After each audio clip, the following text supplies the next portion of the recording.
NASA plan to design genetically modified astronauts, super strong to feel no pain, and they aim to send them to Mars or wherever else they want to send them. And they'll be designed so that they will not have the effects of radiation or feeling pain or using up the amount of air and oxygen that we use today. Everything will be different to the point where one will ask, are they going to be human? This is by the son Harry Petit. This is new technology. And they plan to do something to change the makeup of humans that they will send as astronauts to Mars. They may one day modify the DNA of these astronauts in order to make them better suited for trips into deep space. If you see the videos before this one, having to do with solar and cosmic radiation outside of our Earth's magnetosphere is a big problem for astronauts. Not only for the astronauts, but also their spaceships, their machinery, everything going with them. So it's their desire to modify the DNA of these space travelers, explorers, the first people to the new planets in our solar system, new to us, that is, to make them strong, cancer-resistant, pain-resistant, and using, they'll do this using the gene editing technology, which is so controversial.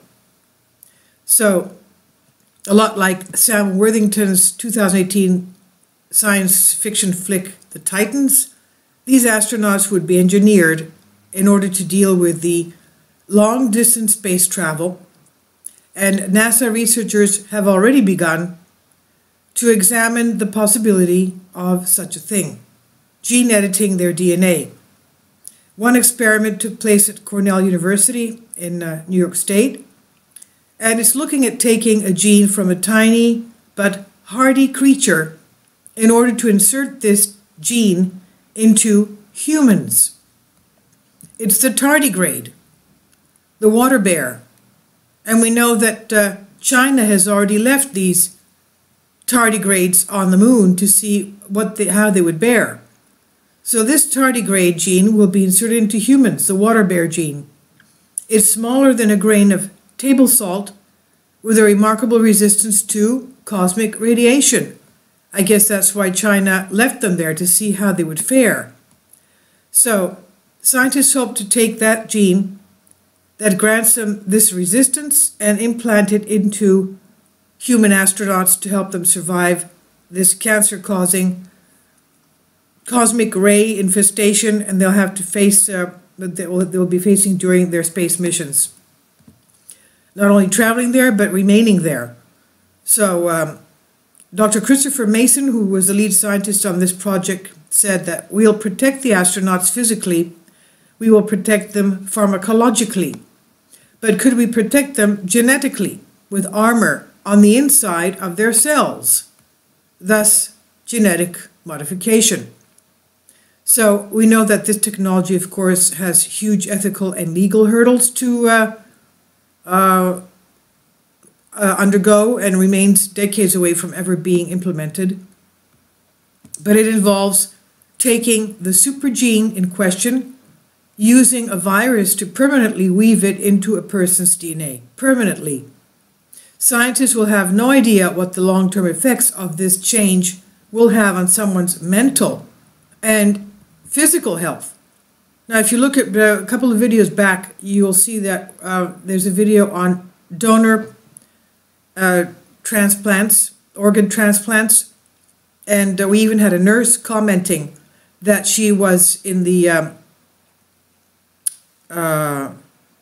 donor transplant department of a hospital where her patients had received donor organs, and they had informed her that they felt totally different after the organ was implanted, was grafted onto them, that they felt perhaps, and this is what the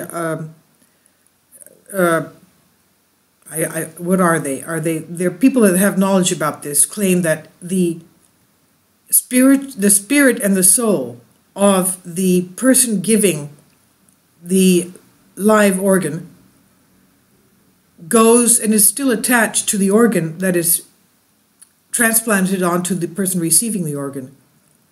It's from a live person to a live person. Live meaning the person has not passed away yet. And that means that the soul and spirit is still, the spirit energies are still in that organ. And a lot of people change character, taking on the characteristics, personality traits of the person who donated the organ. And many times these people have also felt that these the souls of these people are with them continually. It's as if they're trapped with the body receiving the transplanted organ. They're trapped. It's like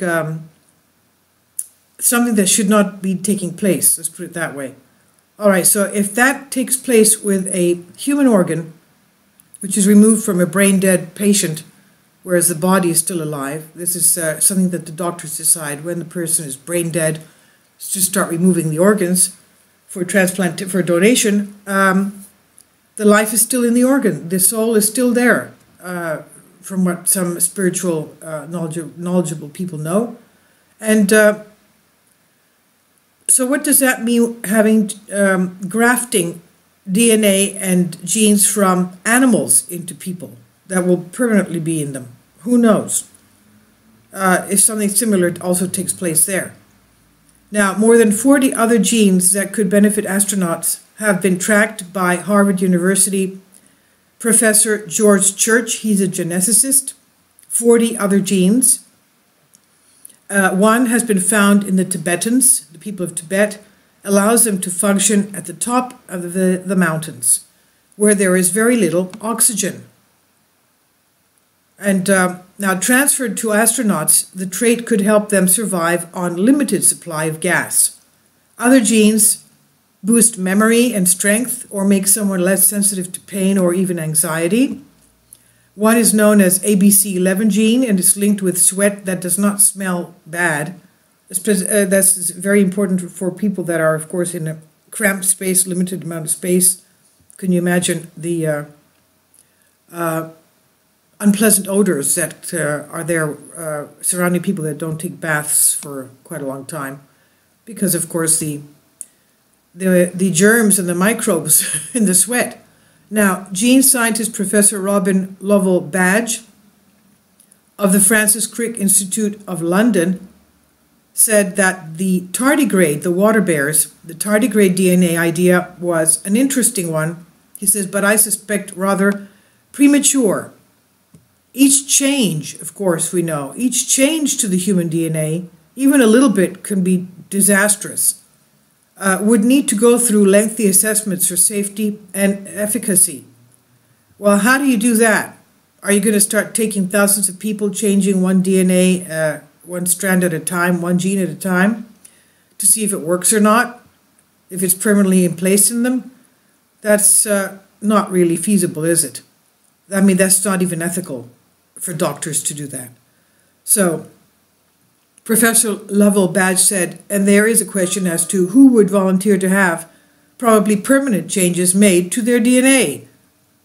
Now, it's a type of enhancement which could be considered to be for social rather than personal gain. So even those behind such an experiment admit it's a long way from a fully fledged NASA program. Lead scientist Dr. Mason told an audience when he was giving such a lecture on this, he says, I don't have any plans of having engineered astronauts in the next 1 to 2 decades. He was speaking at the 8th Human Genetics New York City conference, and he said that he hoped to have confirmed the modification worked on humans sometime in the next 20 years. He says if we have another 20 years of pure discovery and mapping and functional validation of what we think we know, maybe by 20 years from now, I'm hoping we could be at the stage where we would be able to say we can make a human that could be better, could better survive on Mars. All right. So now, what is gene editing? Gene editing involves inserting, deleting, modifying, or replacing the DNA of a living organism. It could help protect humans against diseases and natural illnesses. Some believe that gene editing could give us superhuman enhancements. These may include a boosted sense of smell or improved night vision.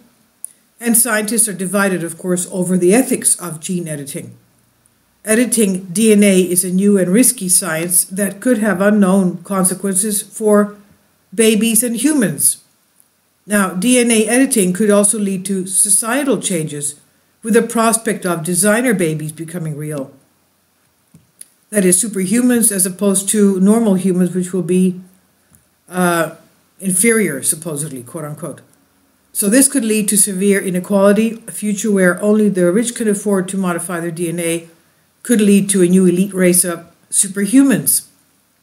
And gene editing has been successfully performed on mice embryos. From what I understand, they've also tried it with monkeys as well. Now, the one Chinese scientist we learned of last year successfully gene edited the embryos of two human baby girls, two twin girls, in November 2018. And how long would we take to get to Mars? Well, there are those who are trying to have fast engines, plasma engines, all types of things that would get us there much faster than the technology that we know of today, but who knows? It is not a short trip. There's an immense distance between Earth and Mars. It means that any trip to Mars will take a very long time. There are those that proposed cryogenics, in other words, to put the astronauts to sleep while they're traveling there so that they don't feel the time lapsing. But it's also made more complicated by the fact that the distance is constantly changing because the two planets rotate around the sun. So you'll have to make a trip there when Mars is closest to Earth, as close as possible. The closest that Earth and Mars would ever be is a distance of 33.9 million miles.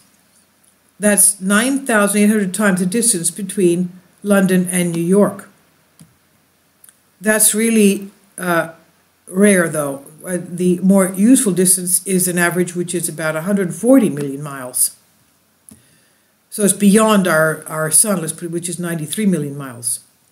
Distance sun to Earth is 93 million miles. Now, scientists on Earth have already launched a whole bunch of spacecraft aimed for Mars, so we have a rough idea of how long it takes right now with our current technology.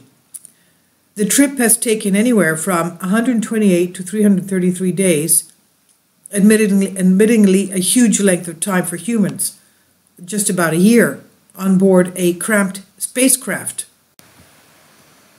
Now, there are those scientists and cosmologists who believe that we will never be able to travel to another planet, for many reasons. Anyway, what do you think about this? The genetically modified humans that will be going to other planets, for example, Mars.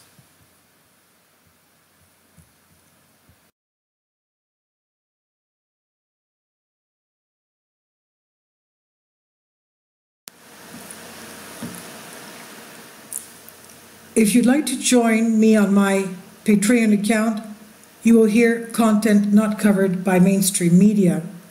These riveting stories will be based on my research, and I will state my opinions and give my personal insight on diverse and controversial subjects and world events not covered by mainstream media, and not supported by YouTube guidelines. So whatever I have on my Patreon, most of those will not be on my YouTube channel. Please consider becoming a member today. More of the most significant and important videos will be on my Patreon channel. Your support helps me to continue my research and keeps this YouTube channel alive. And we depend on your support, your generous charity, because we help economically challenged families here in Athens, Greece, in Kapota, and we also help the young generation with university tuition and the community around our church. Thank you.